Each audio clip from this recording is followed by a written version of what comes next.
Hello there sexy PlayStation gamers, and welcome back to another Pure PlayStation video review on Pure Play TV. And this time we've got Street Power Football, also known as Street Power Soccer in North America, on PS4.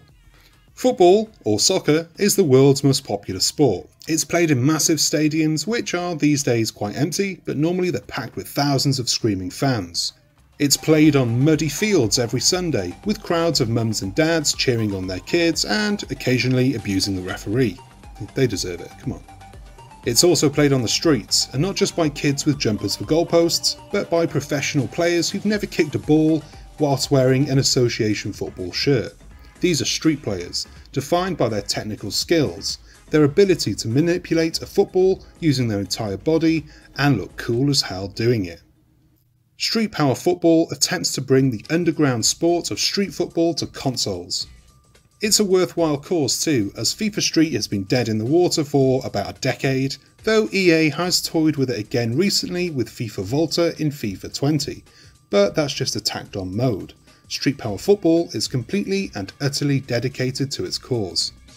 Over the course of a few hours, I've seen everything there is to see in Street Power Football.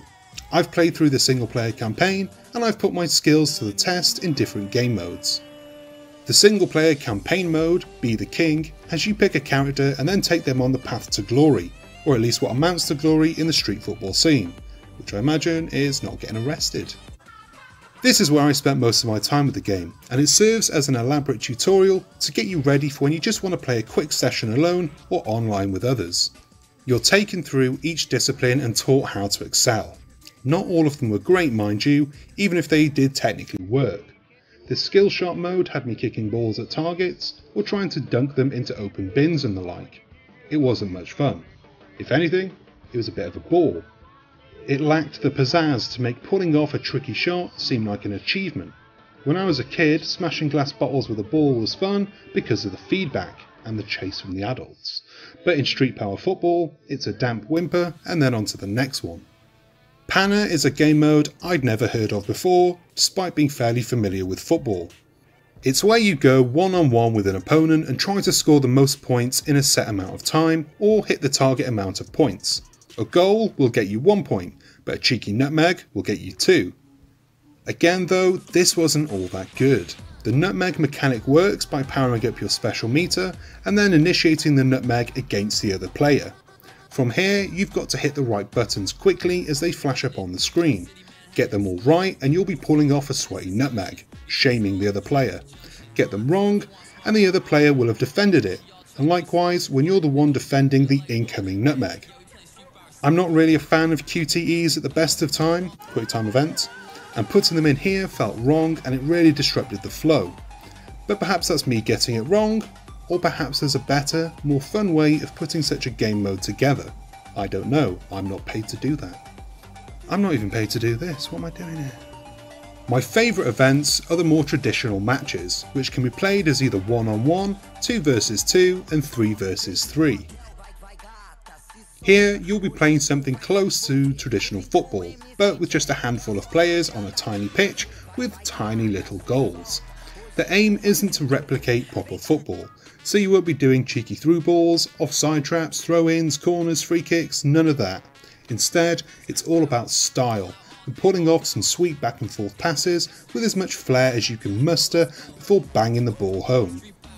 Pulling off tricks is fairly simple, as is passing the ball around. Getting possession back is a little more difficult though, but with practice it becomes second nature.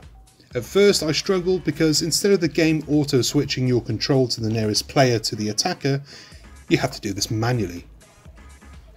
Street Power Football doesn't take itself very seriously, and it's definitely not grounded in the same reality that we live in. Power-ups occasionally litter the pitch, like hot dogs. The only time you see a hot dog on a football pitch is because it's been thrown at a player. But here, they are providing you with protection for your goal, a boost or a slowdown for the opposition. Likewise, when your power meter is full, you can perform a special shot that will almost certainly bag you a point every time. It's good fun then, but it's not without its problems. For one, the animations are not very fluid, and it really feels like going back to mid-2000s in some ways. The characters don't move with the same amount of freedom as I'm used to in FIFA. Instead, it sticks to the old-fashioned 8-direction movement that was done away with years ago by other footy games. The ball also has a tendency to warp around and through the player's feet as you perform tricks, and this can be very jarring when you're trying to keep track of what you're doing. I like Street Power Football, but I can't say that I love it. It has the fundamentals there for a decent street soccer game, but it's lacking the polish and the pizzazz to elevate it from good to great.